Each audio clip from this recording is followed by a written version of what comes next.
Nii sõbrad, kes ansambli The Beatles liikmetest on andnud välja jõulualbumi? Kas John, kas Paul või siis kas Ringo? Ja nüüd ütle, ja nüüd õige vastus. Ja 1999. aastal andis sellise albumi välja Ringo Starr. Väga hea. Nii, loeme teise.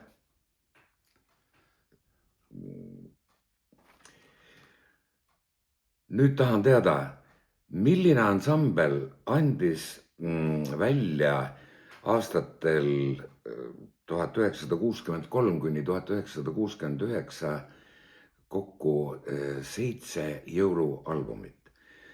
Oli selleks ansambliks The Beach Boys, The Rolling Stones või Beatles. Ja see oli teadagi The Beatles. Väga hea. Nii, aga nüüd ma küsin oma küsimuse.